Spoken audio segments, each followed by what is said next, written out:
Welcome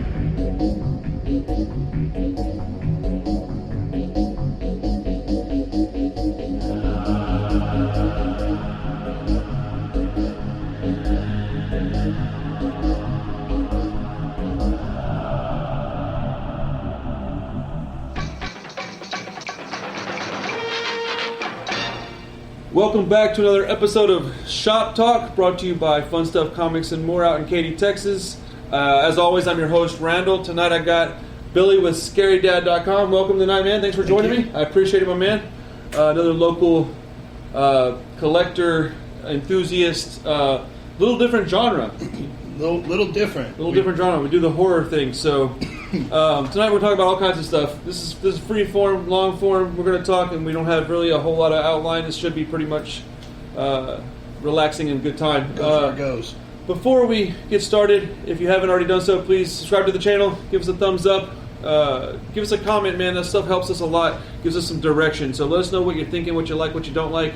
And if you want to check us out on any of our social media, it is at FunStuffComicsTX, and our Patreon would be patreon.com/FunStuffComicsTX.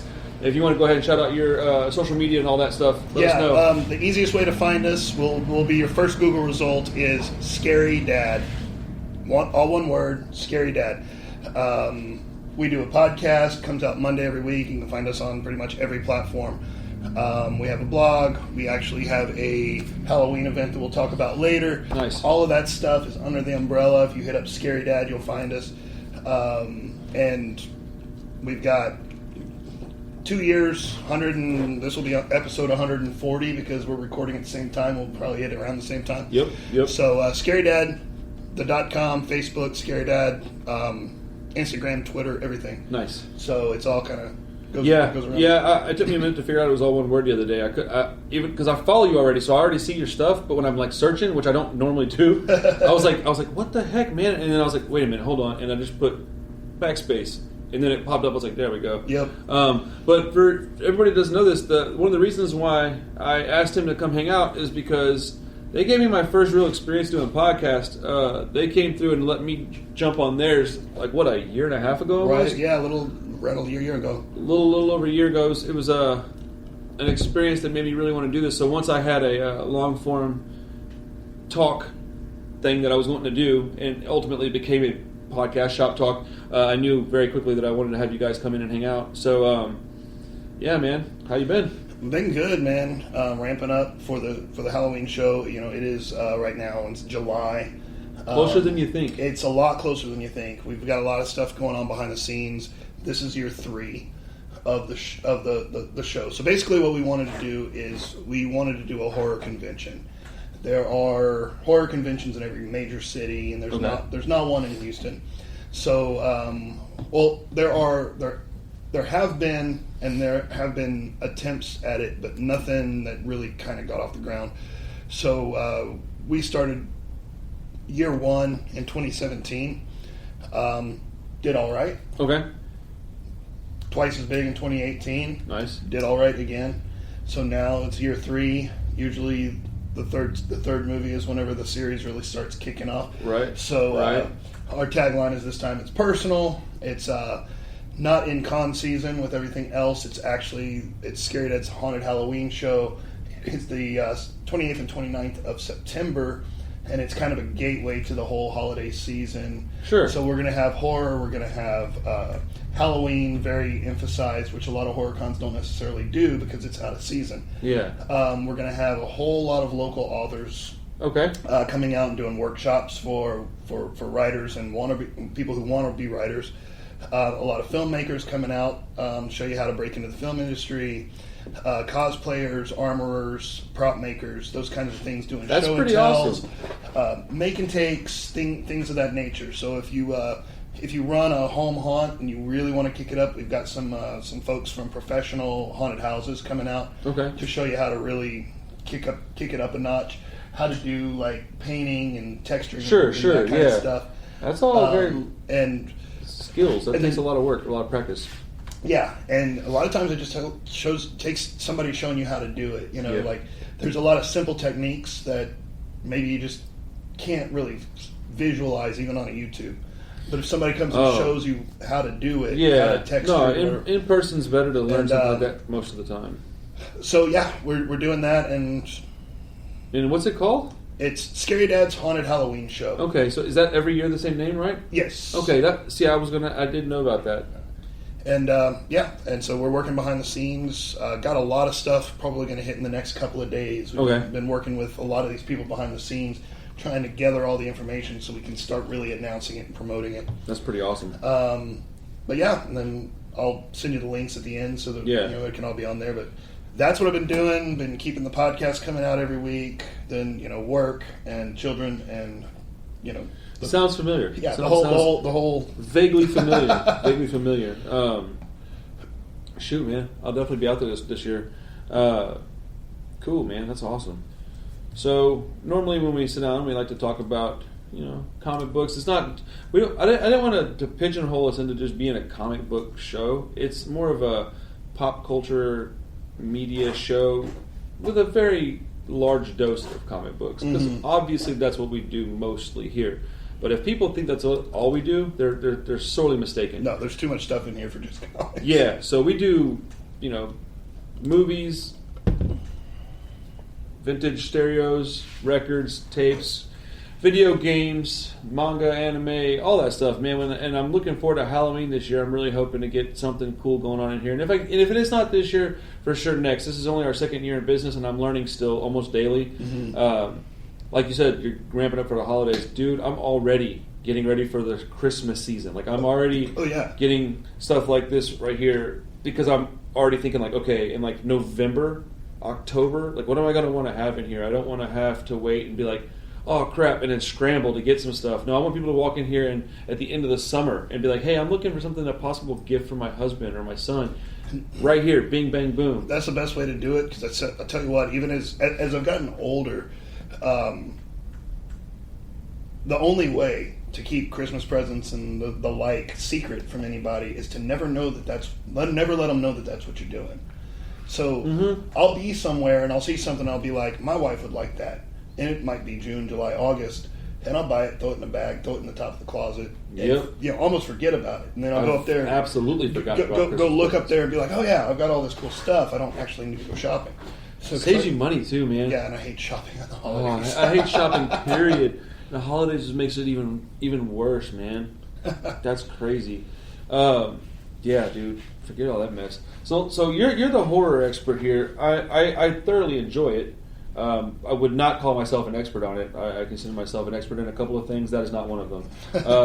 So why don't you tell me some of the stuff that you really like about horror, why you like it, what is it that brings it to you and makes you, gives you a joy? Like it's stuff that normally would scare some people. Why do you like it so much? What is it about it that you like? Well, I think for me anyway, because I'm in my, I'll be 44 this year. Okay. So I grew up in the 80s, basic cable and premium cable on rotation. There was a lot of stuff that well, first of all, we've done episodes on our show about it. There's a lot of stuff in the 80s that had kind of unnecessarily frightening scenes in them for no real reason. Really? So you think about like Pee-wee's Big Adventure and the large Marge scene and like the weird clown scene and the dream sequences. That was like weirdly scary. And then you have movies that were not meant to be necessarily scary movies that had a lot of horror elements, like The Goonies, for example. Dude, my first nightmare was Beetlejuice, bro. Mm-hmm. Like legit scared me. Woke up, couldn't sleep. I was a little kid. And so there was a lot of that stuff in the 80s, and again, mainstream type stuff like Creepshow and stuff that was horror movies, but it was on. It was on. It was just on, and we as kids we just watched it. It was just there. So kind of come up. It fell off in the 90s, and it's kind of starting. It's really kind of making a comeback now. But I used to be a huge comic collector, like back in the 90s. Every major title. I was collecting like the female superheroes back then, which nobody was. They were collecting X-Men because Rogue had big boobs, but I was collecting like Wonder Woman and Batgirl and that kind of stuff. Just it was there, and I got it. And I fell out of comics pretty hard around, like late 80s to early 90s when all the gimmicky stuff, all the Image stuff came out, where it was like multiple die-cut covers and, all of that kind of stuff that very gimmicky, very much if you're going to buy a comic, you're going to, sure, there's a million of them, but you're going to buy this one and you'll be a millionaire. Like, that was some really stupid speculative stuff that was going on in the early 90s. Oh, dude, a lot of people got dropped into that bucket. I could not, well, first of all, I saw through it, and second of all, I couldn't afford it. Yeah, it got expensive. Like, it got very expensive, and especially when you were almost mandated to buy 5 issues of the same book. Man. So I just, right at the death of Superman, because I knew he was coming back. Sure. I knew he was coming back. back. How did anybody not think he was coming back? This is a publicity stunt on out. So Superman, Superman 75 was like the last comic that I bought. Oh, wow. For the longest time, right? But one series that I kept with was Sandman. And right around the same time as I was pulling out of mainstream comics, which Sandman is mainstream, but still, Vertigo's DC. But is it though? I would, dude. Most people don't know what Sandman is. Well, true. I picked up a graphic novel around the time I was closing the books on comic collecting. I grabbed a graphic novel, and it was the first, 8 issues of the Sandman series. And I read that, and it was life changing because it was smart, and it had references to all kinds of literary stuff, like Shakespeare and all of these weird gods and all of these weird monsters and all of this stuff that was all wrapped around this mythos of I'm sure if you're familiar with the Sandman. Vaguely. Basically what the Sandman is there's 7 entities that are aspects of human personality. So you've got the main character, Sandman, he's Dream, and his sister is Death, and then you have Delirium and Destruction and Destiny, and I missed 2, Desire and Despair. Okay, and they're this pantheon of what they're called the Endless. So they're higher than gods. So like all of the gods that have ever existed are they run along concurrently with them in different forms. Okay. So through the book, they might have a myth, like some African tribesman 3,000 years ago, and the Endless will appear to him as their spirit animals. Okay. That kind of stuff. Like they're always there. And but the pantheon, the mythologies, and all of this stuff just woke up my mind, and it just was like, this matters. This is important. Like, and me being the curious kid that I was, it got me into literature. I started reading a lot of mythology and a lot of strange books, and a lot of the references that were in here, Yeah, you wanted to. I wanted to. You opened up a book. I mean, well, quite literally a book, but it opens up a door, and you're just like, man, I'd love to go explore this deep, dark room. And it was, that's a big room, man. It's a big room, and it was never ending. And around the same time, because I guess I was like a sophomore in high school, around that, sophomore, junior, somewhere in that range. Music started hitting me real hard. That was like the first wave of grunge coming through. Yeah. In the 90s. So, you had the 80s hair metal, but then you also had, your hard metal like Metallica that was still in the underground. Probably the heaviest thing that was going on at the time was Guns N' Roses. Yeah, that sounds about right. On the radio, mainstream. But then you had other you had bands like The Cure that were top 40 pop, but they weren't at the same time on the same record. Well, they had like a pop track, and then they would have like 11 tracks of like really just dark and well written, intelligent, stuff. Lyrical. And I'm not a Cure fan. I'll be the first to admit, just because I can respect them doesn't mean I like them. I don't like The Cure, but I do know what they're all about. Right. And so yeah, I mean, back then there was a lot of that was an interesting time period for a lot of people. But then The Cure got me, because I followed The Cure then and went down the rabbit hole, and that brought me to kind of like some darker post-punk stuff, Bauhaus, a lot of more kind of gothy stuff, and then up into the metal side. I was like a real big Guns N' Roses fan. Well, it was was it just a couple years later whenever you had Metallica, Faith No More, and Guns N' Roses touring? Yeah, were you into like did you do any of the industrial stuff? I did a lot of the industrial stuff. I had a feeling. A lot of horror guys that I know love industrial music. Ministry, Skinny Puppy, all that stuff. That stuff, I mean, Nine Inch Nails, obviously. Nine Inch Nails. Dude, how did I forget Nine Inch Nails? Nine Inch Nails dropped a hammer on me, man. It was just like, and so I'm sitting there reading all of this bizarre literature. Yeah. And, going out with my friends and hitting concerts and hitting mosh pits and just, thrashing all of the angst, blues man. out. Getting some of it out finally, And dude. then, right. And so I just kind of never let it go. And then I guess there was this kind of, just occurred to me that somebody would hand me a book and I'd flip through it and be like, it's not horror. I'm not really interested. I didn't state like I'm going to be a horror fan. It just I kind of looked around. I'm like, okay, well, I've read everything Stephen King's written. I've read all of Anne Rice's stuff. I've read, the only comics I read are like The Walking Dead and that kind of stuff. I mean, I haven't read a tremendous amount of Walking Dead, but those were the kinds of stuff that's the area you were in that drew me. Yeah. And then, then once I bought a house and started doing my own thing, the first thing I thought, we bought our first house we bought in July. We were moving in the middle of July. It was 110 degrees outside, and I'm standing out in the yard looking to see what kind of shit that I can put in for like Halloween. Yeah, because I'm like, dude, we're gonna have trick or treaters for the first time ever. Like, I'm gonna deck this shit out. It's gonna. That's how you know you're a true fan because you haven't even once. Like, yeah, that's awesome. So that's kind of just. I mean, I didn't set out to be this way. It's just kind of. It just kind of got me. I've tried to explain it to people so many times, specifically my mom. Man, I did not set out. It wasn't my intentions to love punk rock the way I do. I literally fell into that at a Metallica concert. Rancid played before them, and I just was like, no, wait, never mind. That's what I want. Mm-hmm. That's what I like. That's me. You know, I'm a little younger than you, so I like when you were hitting all that stuff. I was skateboarding and listening to like punk rock was really just starting to kind of.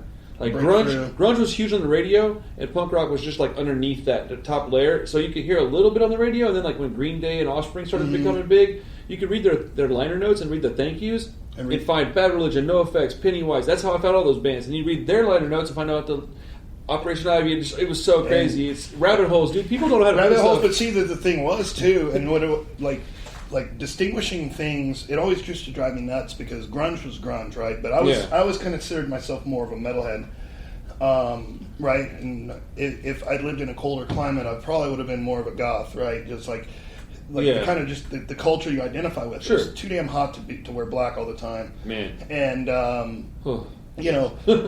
but it's like I would read articles about these different bands, like the Gin Blossoms, which was a band that I liked, like whatever, but they're pop. Yeah. And I'd hear them described as grunge. I'm like, no, they're not. What? Because they happen to have a distorted guitar does not make a band grunge, right? Yeah. Like, I never could, and I love these bands. I've seen them live. I've met a lot of them. I don't know what defines grunge as opposed to, like, rock, metal, pop, depending when on... when you hear it, you know it. Well, that's what I mean, because, like, I'd listen to certain bands, like NoFX. Okay, there's a lot of metal in there. It sure is. There's a lot of ska in there. Yeah. There's a lot of punk in there. But to define them specifically as this and not let them out of their box, which they didn't never allow. But you know what I'm talking about. Like, in my opinion, a punk band. Like there's never, all kinds of different stuff in there. There was never any identifying with, like, oh, I can't listen to them because they're this way. I put them on, I'm like, fucking A. Well, like, if you look at like I'll go buy the rest of the records. Some of the biggest grunge bands out there. I mean, if you look at, let's use Nirvana and Alice in Chains. I consider both of those grunge bands. Mm-hmm. They're pretty different. Yes, like, totally. I mean, they're real different. And then you throw Pearl Jam in the mix, dude. These are all bands that I personally consider grunge. They're nothing alike. I think grunge was more of a fashion than it was like a look. I think that's a pretty good sound. description. I think it is because again, Nirvana was what they were. It was jeans and flannel. Alice in Chains was metal. Soundgarden was hair metal. Dude, I love Soundgarden. I mean, old Soundgarden. Listen to them. There's almost no distinguishing them between some of their other hair metal companions. They're just it's been a while since I've listened to some old They're just a little heavier, a little darker than some of their contemporaries, and they slipped in. And not to say they didn't deserve to. Yeah, I love Soundgarden. But you wouldn't be able to sit there and listen to those three bands and be like, oh, these guys are the same. Let's put them on a tour together. Like, what? Yeah, like back in the 80s. They can tour together, but that doesn't mean that it's a grunge tour. It's just a tour of good rock bands. So, it's like you mentioned Pennywise. Seen them live like 3 or 4 times. Hell yeah. No Effects, Rancid, All of them. like all of them. Just like my childhood right there. Like The Offspring. Dude, there was so a good. show, we're going. Right? No. Who's That playing? is the difference about the 90s and now, is that when there was a show we went, now it's like, oh, who's playing? Yeah. Well, I don't know. I didn't even look. I just was going to go down to Fitzgerald's, which R.I.P. Fitzgerald's. Right. Like, man. Well, that was one night. It was a killer, dude. We went and saw... I don't know if you remember a place called the International Ballroom. Oh, yeah, dude. Okay. We went and saw Offspring there. Okay? Okay. We got out of Offspring. We saw what time it was. We're like, shit. We drove all the way back over into Midtown, and we saw the last bit of Veruca Salt and then Hole. That's awesome. Like, we went from one venue, like 20 miles into town, to catch the end of another band and that's another cool, band. man. And we were just like, that's the life we were. Well, like in, when you look at it these days, and I swear we'll get back on the horror stuff. But when you look at it like this, like nobody that I know that's younger than 30 knows how to discover music the right way. They don't know how to go out and I don't know how to describe this. What I'm thinking right now, but it's like. They don't know how to do this stuff. This isn't how they grew. And I'm not even faulting them. I'm just saying it's odd to me that people don't know how to make a cassette. Let's see if you can make a mixtape. What's the mixtape? I'm like, you don't know what a mixtape is? They're like, is it a CD? I'm like, it's literally not. It's actually a tape. What do you mean is it a CD? No. So I used to do the same thing. Read liner notes. Man, liner notes was like that was the internet back then, dude. Liner notes was the internet. And then you'd go to some place like Sound Exchange or Record Rack. And they had Diamond Records. You had CD players that you could actually listen to the band, so you could hear if it sucked. Right? That's how good bands got around, though. But at the same time, so many records you bought sight unseen. Maybe you heard somebody else liked them. You heard one song off a mixtape. Mm-hmm. You went and bought their record, and it was bad. And it might have been bad, but hey, that was. Dude, that's the risk you took. That was roulette, basically. It was Russian roulette. Except that back then, man, like, it took so much more work to be a band and actually do it that more often than not, you were pretty decent if you got to be where you're putting records out. Mm-hmm. Nowadays, anybody can do it because you can record out of your garage, and you don't know if you're buying bull crap or not. True. But, like, at least back then, if it was on Epitaph and you liked punk rock, you had a pretty good shot of at least liking most of it. Yeah, of course. I mean, I bought stuff that I didn't really care for. I personally never liked No Use for a Name, but I didn't know that until I bought the album. All my friends loved that band. Mm-hmm. So I felt weird not liking it. But, I mean, I don't know. Dude, I miss those days. Like, straight up, skateboarding with no cell phone. Oh, man. Like, as much as I love... people in the pool. Yes, dude. As much as I love this phone, I love it and I use it, and if I didn't have it, we would have some real trouble here at the store. But if I could go back to those days and just be like, man...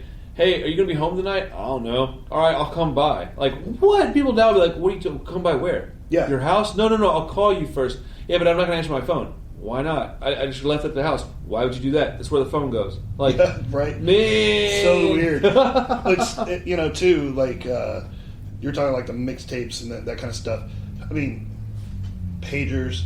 Dude, pagers. Like, you call it, your mom would call, your mom would text you or something, and you're like, you'd have to, like, in the mall. You have like a code. It'd be like 111 means like get your butt home. You get the payphone and call collect, and your mom would answer and it'd be like collect call from we'll be here for another 30 minutes. Right. And the response was come home now, and you're like, gotta go, guys.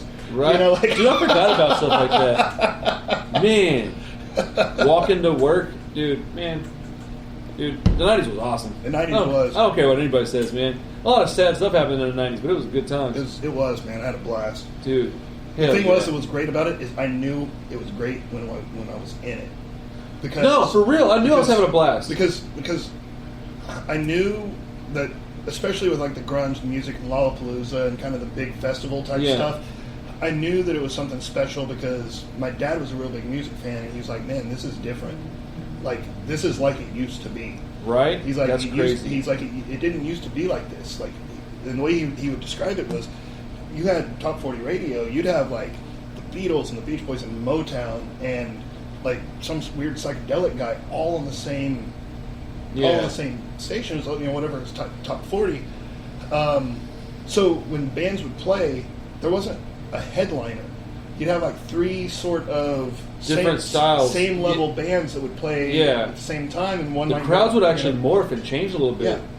And he's like, man, you got all these different these festivals where all these different types of bands are playing. He's like, you need to be part of this. Dude, the Warped Tour in the late 90s was like... It was insane. Bro, man.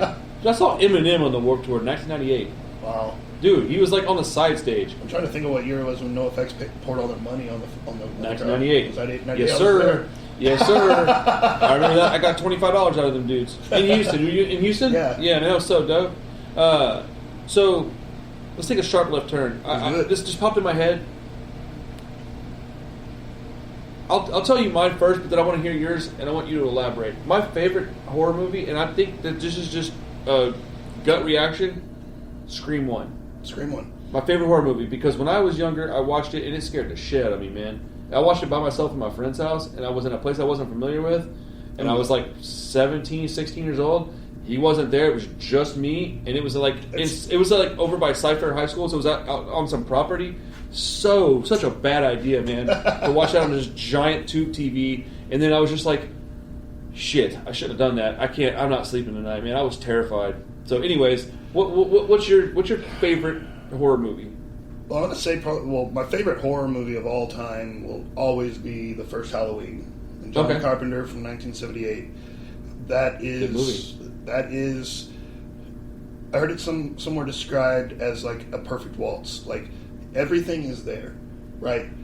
And then there's a lot of stuff that is implied that's also there, but you don't see it. Like, there's no blood. It's all, I mean, it's jump scares. Yeah. It's music. It's mood. It's so many things that they couldn't make it better with more money. Like, it's just that good. That's a rare thing to accomplish. Now, there's a lot of movies that are technically, let's say, call them technically superior. Like you mentioned, Beetlejuice. Beetlejuice is one of my all-time favorite movies. I love that movie so much. It's so great, and I remember seeing that one. I saw that one in the theater when it came out. Yeah. I remember the TV spots and just seeing the weirdness of it, and just being so like, I have to go see that. That's so cool. Dude, so good. Trying to think, another John Carpenter was The Thing. Scott and I talk about The Thing a lot. My best friend loves that movie. I don't get it, man. I don't understand that appeal. It's like, I appreciate what they did. Well, they did practical effects and everything was awesome. But I've watched it recently, and I was like, A, that would never in my life have scared me, and B, I don't understand how anybody now can still think that that's the greatest horror movie, or even a great. I guess maybe it's because I don't know. I don't know what it is. Well, I mean, different strokes, I guess. Yeah, because, that's true. What's funny is because I always get in these arguments, not arguments, but discussions, and sometimes arguments, but with people about like Friday the 13th. Okay. And people will decide, they'll have discussions about which one's the best or their favorite or whatever. And the thing is, when you're discussing like the Friday the 13th series, is you have to, specifically Friday the 13th, is you have to step back and you have to start with none of them are good films. Like there's not a That's good. awesome. They're not good movies. They're not well made. The people who made them will have multiple times readily admitted if opening weekend was good, they got a phone call saying to make another one. It was all a cash cow from the beginning, and as long as people were buying tickets, they had zero budgets. They didn't care about casting. They only cared about what the people looked like on screen. They didn't care if they could read. They didn't care if they could, like... They wanted pretty people and then scary people? Yeah, if somebody couldn't spit lines out properly, they just killed them off early. But they didn't put any money into them, and they made so much. Yeah. So with like Halloween, you have a master director like John Carpenter who's just starting out. Yeah. That is a good movie. The sequels can be debated. But for us, especially on the podcast, it doesn't matter if it's well made or if it's believable or whatever. What matters is ultimately it's scary, right? Like, yeah. So when you're looking down the lines of the Friday the 13th movies, for example, I would give probably 2 and 3 are the scariest. They're the ones which ones? Friday the 13th? Friday the 13th. Okay. Like, he's going to jump out and he's going to get you, and it's going to kind of make a jump, and you're going to be like, ooh. And that's out of 11 movies, right? Like, so many. That's a lot of movies. The Thing is one of those that the concept of just being out there if this thing gets out of the ice, Okay. the world ends. Okay. Period. Okay. Because it can hide. Sure. And it can take the form of anything it touches, right? So, if it gets away, the world ends. We're done. Yeah. That makes sense. They don't realize that until the end, because the whole time it's kind of this mystery of what is going on. They don't really know what's going on. So the implications of what could, like, if they fail, it's over. Because if it kills them all and then it stays warm enough to get off the ice, world ends. If it kills them all and waits for somebody else to come, it'll just get them too. It's like there's no happy ending. It's like a lose-lose. There's no happy ending, and the practical effects were amazing. Not only for their time. I mean, even watching them now, they're cool now. They stand up. They're really good. But there's a lot of implications in the movie that are more cerebral than just jump out on the screen. Yeah. And I hadn't seen it in a long time. It's always been. It's one of those that's kind of close to your heart, but yeah. You know, like you don't always want to watch it. You know, like a record that you always love, but you just want to listen to right now. Yeah. But we started doing this thing called Fresh Eyes, where we'd pull a movie that we haven't seen in a while, and we'd watch it again, or maybe we'd even recently seen it. But the rules of Fresh Eyes are: you have to forget, you have to sit down, watch it start to finish, as if you never saw it before, and look at it from that perspective. And a lot of these old movies that we're kind of desensitized to. If you watch Alien for the first time, that's terrifying. You know, it's really scary. Alien was up there for me. Yeah. So those are the sorts of things, especially since we've done 140 episodes of the podcast, we need stuff to talk about. Yeah. You know, a lot of people, a lot of real big horror fans like to dog on Event Horizon. That's a terrifying movie. I love Event Horizon. That's a terrifying movie. And dude, that's a good movie. The cool thing about Event Horizon is that, okay, yeah, it had been done before in multiple movies or whatever. It doesn't matter. Hellraiser's scary. This is Hellraiser in space. Dude, you know, this is Hellraiser on a spaceship. This is The Shining and Hellraiser on a spaceship. So two of the scariest horror movies ever, and you just take away the fact that you can ever escape.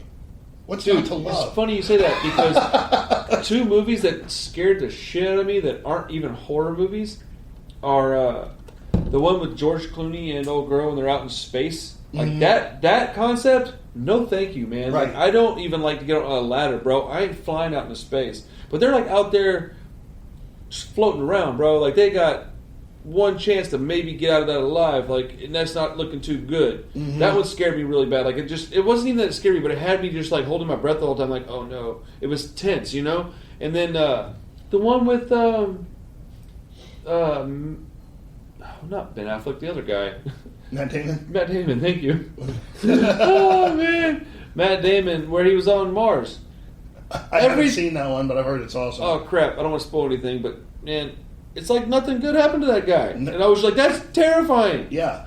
And I think that's, for a lot of people, that's the frightening thing is the unknown. Yeah. Dude, blood and guts don't scare me, man. You put me in hey, man, you're going to be alone forever in space. I'm like, hold on, why? What? No, please don't do that. No. One of the most horrifying things I'd ever heard. I listened to a podcast. It's called Hardcore History. Oh, I like Hardcore History. And you write that down. He does what's called the addendum. It's a different one you have to subscribe to, but it's like shorter episodes, because his episodes are like 4 hours long, and he does like multiple. He does a series of multiple episodes. So you'll have like the World War I. It's like 30 hours of content, right? That's a lot. It's a lot. He did this one, and it was on the Indianapolis, which was the ship that sank. If you've ever watched Jaws, you know the speech that Quint gives about the ship sinking, and they're in the water with the sharks, and the sharks come. Yeah, I vaguely remember that. So, what happened was, if you're watching Jaws, Quint, the old grizzled sailor, he's saying how the ship went down in 12 minutes. No distress signal had been sent. 1,000 men went in the water. The sharks came and started eating them. Okay. And they eventually got rescued. But 1,000 men went in the water. 300 came out. Oh. Sharks took the rest. That's a lot of people. Yeah. Well, the Indianapolis was an actual ship that sank in World War II. It delivered components for the atom bomb. So it was on a secret mission, and it got torpedoed and it sank. The guy from Hardcore History did a whole episode on it. I'm sitting driving in my car, and one of those things that just sends you shudders, scarier than any movie I've ever seen. Because you're imagining, as I'm telling you the story, the ship sinks, you're in the water, right? Okay. And there's sharks in the water, but you're imagining you're seeing dorsal fins. They're in tropical waters. They can see down to 40 feet. And these sharks are swarming below them. So they just see the whole shark. Yeah, like Caribbean waters. Good, whenever bro. you're looking in the water and you can see all that stuff. Yeah. They can look down and they can see the sharks. So they're sinking and they're just looking at the sharks and they're going, well, this is where we go down to the sharks, I guess. Like, yeah. What in the world? They're clustered together, and whenever somebody would break off, the sharks would come in and get them. Oh no, and it's dude! just like it is the most horrifying thing. But I could take everything that he was talking about until he cleared that water in my mind. As long as that water was murky, right? Then it strikes you. You don't know. You don't. Dude. But as soon as you can see it.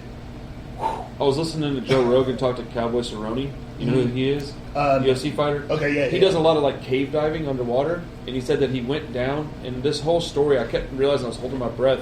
I'm like up here working one night, and I just stood still for about 40 minutes while he told this story.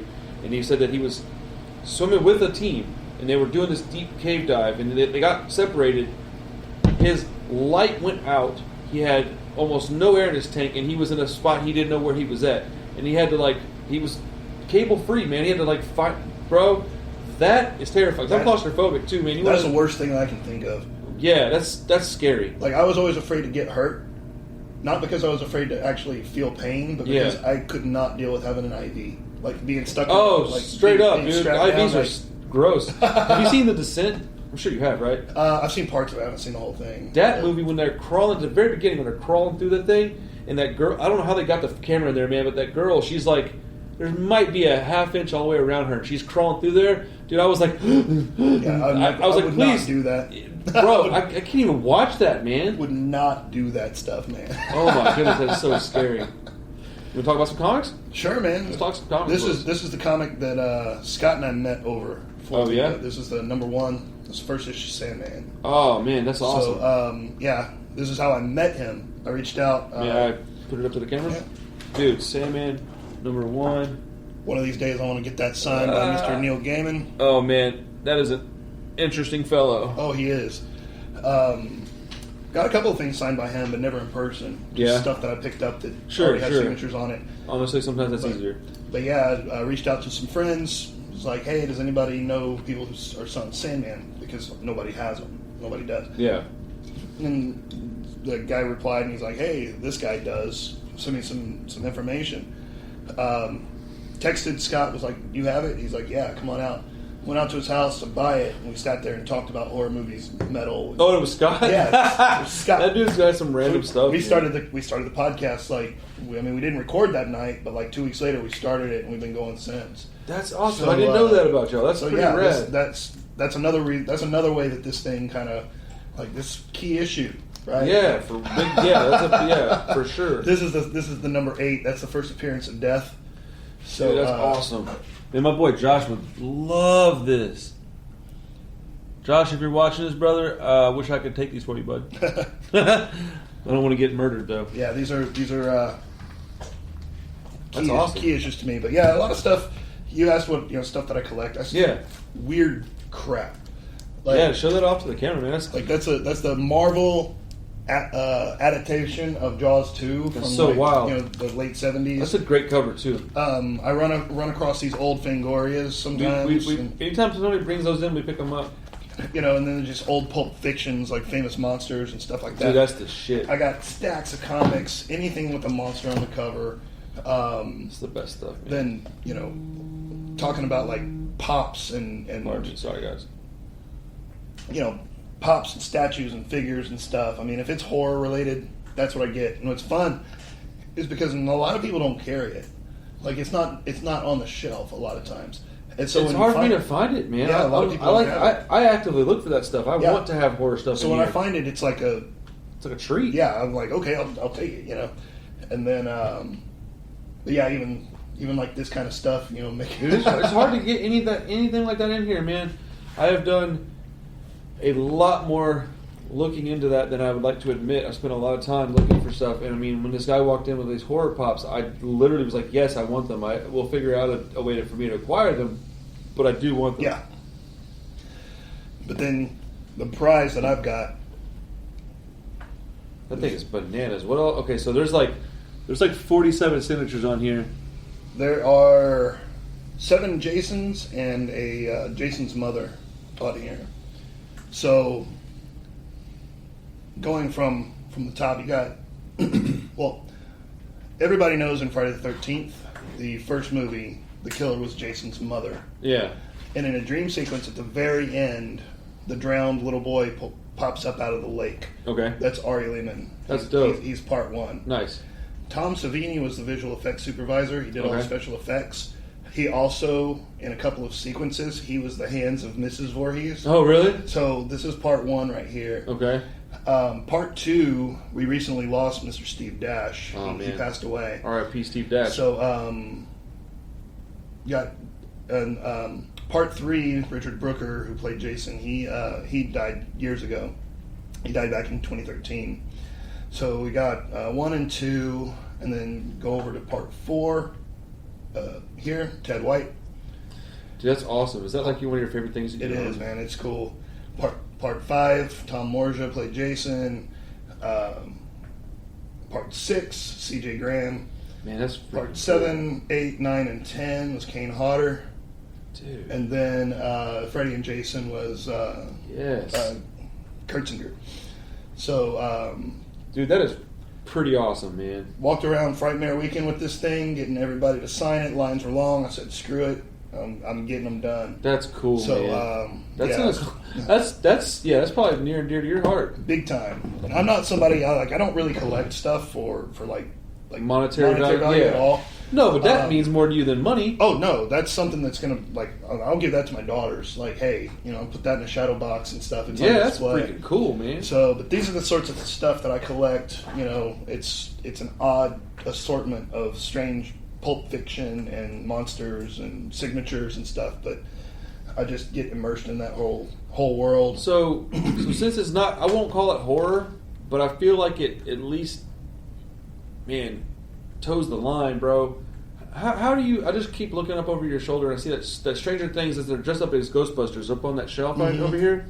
How do you feel about Stranger Things? I think some people really don't like it, which is surprising me. It surprises me, especially if you're my age. 'Cause Yeah. there's so many Easter eggs in there. Bro, you can watch it 3 or 4 times and still be like, oh my goodness, I didn't know they did this. There's so many different things inside of Stranger Things that are just they're love stories to the 80s. I mean, yeah.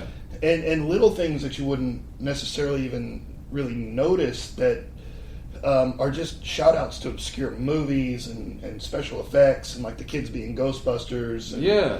that kind of stuff that Literally brought back D&D. yeah, big time. Yeah. And I hadn't thought, I remember in the first episode when we were here talking to you a year ago or whatever, you were talking about how you did tabletops at the time. Yeah. And I was like, D&D, and you're like, no, not really. And I was like, Which, oddly enough, we do that now, well, big time. But yeah, because well, at the time, it had just started swinging up that way with Stranger Things. Yeah. I hadn't thought about D&D in years, decades.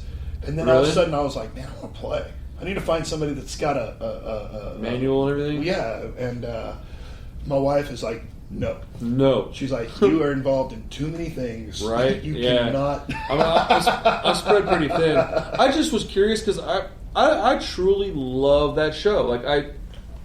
I think I like it more than I even realized. The more I think about it, the more I'm like, dude, I would watch that over and over and over. And there is Easter eggs, and I like it because it's not cheesy, man. They did it the right way. I don't even think they meant to do this, man. I think this was a complete accident, which makes it even better. They just wanted to make a good TV show. Right.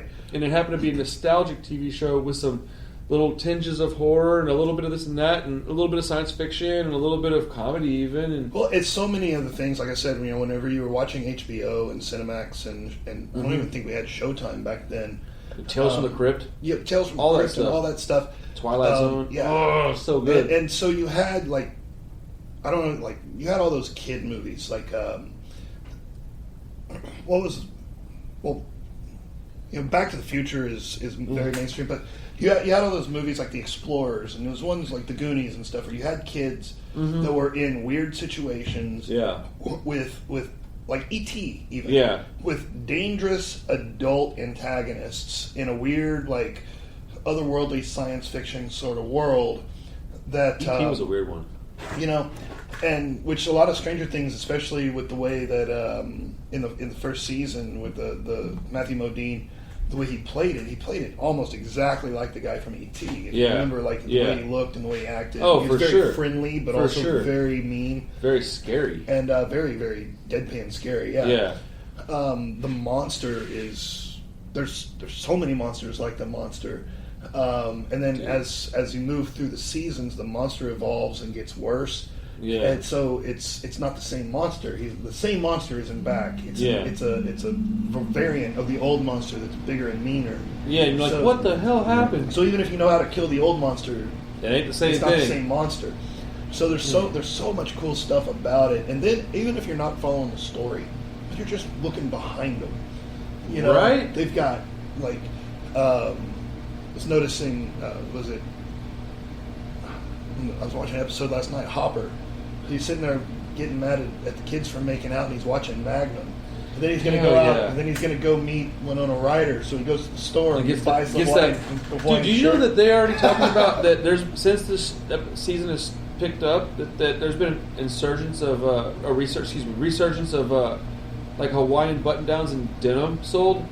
I would imagine. That's so funny to me, man. But I mean, that's why we started messing. That's not why, okay? It was funny to me that I started looking at boom boxes, and then once I bought a couple for the store, and then this show came back on, and I saw it. I was like, crap! I bought more because I thought this is going to be a thing again.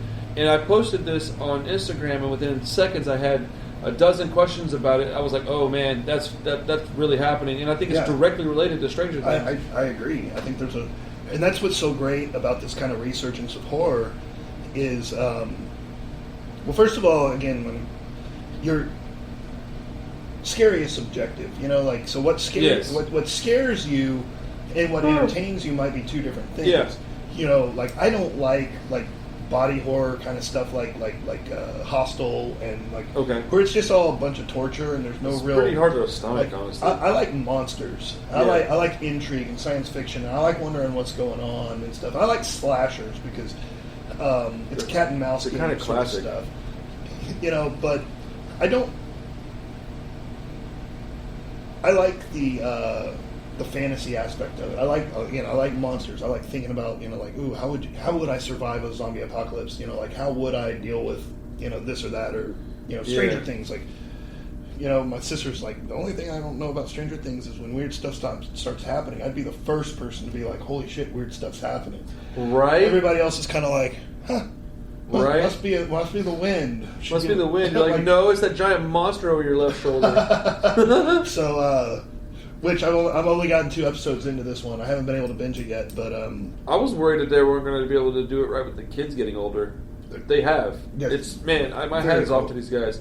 Man, that's just such a good show. Well, so too. I mean, America has this whether it's true or false, but we were just talking about how great the 90s were, and there was a lot of shit that happened sad in the 90s. A lot of bad stuff happened in the 90s. Oh, tons of bad stuff. But we were kids in the 90s, so we enjoyed it, right? Dude, without the salt, the sugar wouldn't taste so good. So and at the same time, all of the 90s, all of the problems we had in the 90s are solved. So you can forget how shitty it was to work. That's true. I worked at Radio Shack. It sucked. Dude. 8 hours a day for 3 years. Sucked. That is a boring ass place to work. At night, we were tearing it up. Hell yeah. They closed at 7, man. You always had nights off. Yeah. So, watching Stranger Things, watching them in the mall. I worked in a mall. Me too. Hot topic, sir. Sweet. And watching the mall world kind of die. It really is. It's fun to go back and remember how it used to be. It's like with the neon lights and Spencer gifts. And oh my goodness, Spencer gifts. Remember being a kid and seeing all the the nearly naked bikini posters at schools, Yes. and you're like, Why don't they have those again? you're like, I hope nobody catches me looking at this, but then everybody's looking at it. You know? Hell yeah, they were. Dude, back in the 90s, I had friends whose dads had full-on pornography in their garage walls with the garage door open doing some work on their truck. You'd walk by and catch a glimpse of a boob and like, yeah, let's put that back in my head. Oh, hell yeah. Dude, your mom would be like, you can't go over to so-and-so's house. His dad's got smut in his garage. And you're like, we're just playing basketball. No, you're not. Oh, my goodness, man. Dude, I miss being a kid. We had so much fun. Skateboard, getting hurt, not even caring. Oh, dude, I fall down now. I'm like, ah, my whole body's broken. Oh, dude, yeah. Like, the warranty ran out. Like, I'll start with, what the hell did I do my ankle? Right? What the, you know? Dude, for sure. Yeah, like, I remember coming home from school or coming home from playing or whatever, and my mom would be like, you know, get home, take a shower, come out, have my shirt off, and my mom would be like, what happened? Mom, what are you talking about? And I'd go in the bathroom and look at myself in the mirror, a big old bruise. Scratch on your back or something? You're like, what in the world? It's like, there's no way you could be hurt that bad and not know how. Dude, I'm like, yes, there is. There's plenty of ways. Yes, there is. Straight up, man, I get hurt even now and don't know how it happened. Buddy drop kicked me off the back of the pickup truck. Dude, we used to go get boxing gloves and just beat the shit out of each other in our front yards. We were bored. We were friends, man. Oh, yeah. I mean, if I really don't like you, you're going to know. Because I'll punch my friend in the face. Like, dude, I remember, oh my goodness, dude. So much fun. Oh, yeah. So, got about another 5 or 10 minutes before we need to wrap it up. Cool. Let's, I want to know, like, because I got my own list, but I think my way of thinking is definitely different than most. And do you have like a top list of maybe like maybe not even your favorite, but like just the best horror movies? What do you think out there is like? What do you think everybody that hasn't been a horror buff should start with if they're going to watch 5 movies? Give me the ones that they should watch. Okay, so to break you in, you need to see Beetlejuice because that's like horror light. That's like, that'll get you in the door. Dude, horror light for real. Yeah. And I would say the same thing about Lost Boys. Lost Boys is such a classic, but it's not terribly scary, but it's scary enough. You know, I've never seen Lost Boys. Really? Never. It's really good. I'm going to have to watch that soon. I'm ashamed to even admit that. Number one's going to be Halloween. Like, if you don't see anything else, Halloween number 1, right? Halloween, the first one. As far as best, everybody says it, but Aliens, the second one. Aliens. Yeah. That's got a lot of that Stranger Things, cocooned walls, and Aliens is a really good movie. And I mean, honestly, the first 3, in my opinion, were phenomenal. They're. I fell off after the third one. The third one was all right. The first 2 were amazing. First 2 were better, but I still like the third one. I'm one of those that likes the second one more than the first. Okay. Because there's more aliens. I agree with that. There's more nastiness. Oh God, let's see. Put me on the spot here. I always, like I said, I like The Thing. The Thing is one of those that's kind of timeless. It stands up. I mean, they did a kind of prequel / remake of it a couple of years ago, and it didn't work. Give me one. Poltergeist. Oh, dude, yes. Poltergeist is, it holds up. The original Poltergeist is... that movie was scared as shit of me. How did I forget about Poltergeist? Poltergeist That's the one where they're like, they're here. Okay, yeah. I used to get that mixed up with The Exorcist all the time when I was little, because, similar eras. But that was a scary-ass movie. Yeah, Poltergeist is always... That was one of those, again, that was heavy rotation. That was just like, you saw it all the time and stuff, but those just the jelly and the hallucinations and that kind of stuff was just the whole thing. The clown and the tree and the pool. The tree was terrifying. So many scenes in that movie that'll just. I mean, again, I was watching that when I was like 10 years old. So, and I shouldn't have been watching it when I was 10 years old. Sure. But everybody's like, "Oh, it was it that made a generation scared of clowns." I'm like, "Oh." No, Poltergeist was scary. Poltergeist got you with the clown under the bed. Oh my goodness! So, have you seen? Totally off subject on the list, but have you seen Dreamcatcher? A long time ago. Dude, that movie is scary. Dude. I need to watch it again. It's a weird ass movie though. Like anything that revolves around people going out and being like out somewhere where they can't get back where they want to be. That's the stuff that gets me, man. Or you said you're not like a big like gore fan, but have you seen Revenge? Mm-mm. Dude, so I have got to tell you about this real quick. Okay, so it's about this girl. Spoiler alert, anybody out there is going to receive Revenge and hasn't seen it yet, I'd be pretty shocked. It's about this girl, right? She goes out with this dude who's married. He has this like property on this out in this desert, right? And basically, they're going to go do their thing, and then like the next day, he's going to meet up with some buddies. They're going to go out on this hunting trip. Her and him get there, and they do their thing or whatever. She's just stunning. She's gorgeous, right? So his friends show up like early, and she's like half naked. She's all startled. They talk. They decide that they're going to stay the night. They're going to go ahead and go camping. Hunting, and then he'll have Chopper take her home. All right, whatever. So the next morning, the main dude is like, "Hey, I got to run into town, get some things. They're going to hang out here, but the Chopper will be here later to take you out." She's like, "Okay." And this is all within the first few minutes of the movie. Basically, what happens is she gets sexually assaulted by one of the guys. He comes back. They get an argument about it because he's like, "Why would you do this to her?" Blah blah blah, yada yada yada. Well, then she thinks that he's on her side, like just indefinitely, and like without any. These are his best friends. Mm-hmm. So she's like, "You got to get me out of here." And he's like, "Hold on, we gotta figure this out." She's like, "We gotta call the police on him." And he's like, "Hold on, that's like, this is still my friend." And she's like, "You want me to tell your wife I'm here?" And he just fucking puts her on the ground, right? And so basically, they're in the room arguing. The two guys are in the living room watching TV, waiting on him to figure out what they're going to do so they can go hunting. They don't even care. They're just like, dude, whatever. This guy's a scumbag, right? So there's this giant window, like humongous window, and you see this girl come running down out the back of the house, and the dude's chasing her. Long story short is they chase her out. They chase her into the desert because they're trying to get a hold of her. They don't want her to tell anybody what happened. They get her to this edge of a cliff. She almost runs off of it by accident. And they're like, "Hey, calm down. We're going to fix this." The dude basically acts like he's going to call us for some help. And then he just goes, "Ugh," and pushes her off that cliff. She falls down and gets impaled by this tree. There's like this weird tree stump. It was like, clearly it was old and just hanging off them. Yeah, well, she has shit in her pockets, right? So she hits this tree stump, bam, and it impales her, goes through her stomach, bro. And she's like hanging on it. And they think she's dead. So they just go, "Fuck it, leave." And so then she comes to, and she's hanging by this thing. She takes a lighter that she had in her pocket and burns the tree because it's dry, rotted wood, right? It sets on fire real quick, and it cauterizes the wound on the back, and now she's running around with this piece of tree sticking out of her stomach. And so she has to go back, and basically, it's revenge. She wants to go, and that's all within like 10 minutes, man. And then the rest of the movie is her going around fight. Dude, there's this scene at the end. I've never in my life I've seen a lot of like bloody, gory movies. I've never seen one where they started it's a chase scene in a house around a 4-walled hallway. So it's like it leads into different rooms of the house, but it's just fucking 4. It's a square, and they're chasing each other around the square, right? And it's all white. The walls are white, the floor's white, the ceiling's white, right? And they're running, and then one of them starts dripping blood. Before you know it, there's more blood, and then they're slipping in blood, and before it's all over with, the whole fucking thing. That's awesome, dude.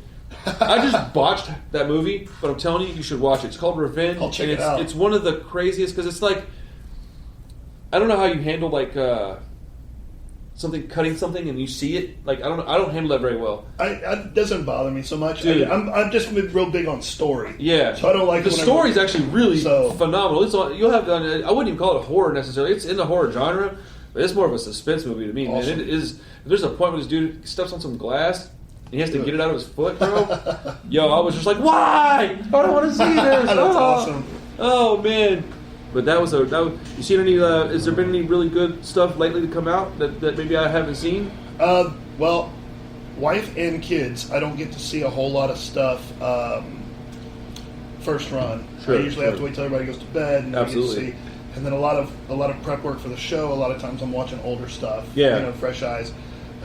Watching Stranger Things right now, which is great. Watched. I guess it's been a while. There's a movie called The Ritual. I don't know if you've heard about that one. I haven't seen that. Best way I would describe it is kind of like Predator. Okay. Only it's supernatural Predator. Okay.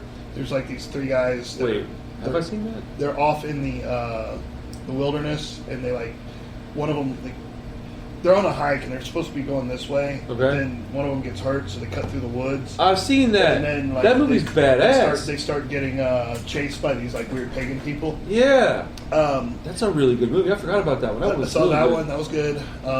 Like I said, Predator. Like I'm sitting there watching. It's like. Yeah, dude. No, that was a good movie. I watched that one like on my phone, my headphones in.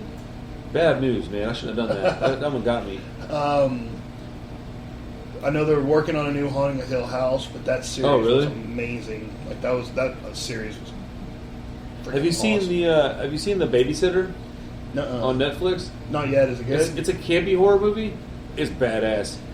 Went back, and one that's real underrated is Tucker and Dale versus Evil. I don't know if you've seen that. Man, I have, but it's been a long time. Is it pretty good? Should I go watch it again? It's been a long time since I've seen that one. It is a properly done horror comedy. Okay. Because they don't. It's a lot of sight gags. Okay. But it's real gory. Okay. So what the story is, like, you got these two redneck guys that are rehabbing a fishing cabin. Okay. So they're off in the boondocks, right? Okay. And there's a whole bunch of like teenagers that are camping, right? Well, the teenagers, what happens is one girl is going to go swimming, and the rednecks are out fishing, and they scare her, and she falls in the water and bumps her head. So they go fish her out of the water to save her, and all of her friends see them basically kidnapping her. Oh, jeez. And so they freak out, and they go on the offense to get her back. But as they do, they start running into accidents and hurting themselves and killing themselves and stuff. And the thing is, like, a long time. I forgot all about all of the stuff that happens. It's not like stupid stuff. Like it's. I mean, some of it's a little over the top, but it's plausible. These two redneck guys, like, so these guys think that these guys are killers. Okay. And these guys are like, why are all these kids like dying in our woods? It's like some kind of weird suicide cult or something. Yeah. And all they want to do is fix their shed. Like they're Dude, just that's out there awesome. trying I'm to gonna fix watch that tonight. It's hilarious, and it's got a good amount of scares that will make you jump and like That's So awesome. it's a fun horror comedy. Man, that's awesome. And then once I get home tonight, I'll hit up another episode of Stranger Things. I'm actually trying to decide if I want to watch Stranger Things or watch that now. But yeah, man, it's been a pleasure speaking with you, man. I'm so glad you made it out. We did a nice little 50 some odd 60 minutes, man. That's a good time. Absolutely. It's been a pleasure, dude. Thank you for coming out. ScaryDad.com, everyone. Mm-hmm. Check it out. Follow them. Love them. Get scared with them. Come on. Listen to the show. We do a lot of this kind of back and forth talking.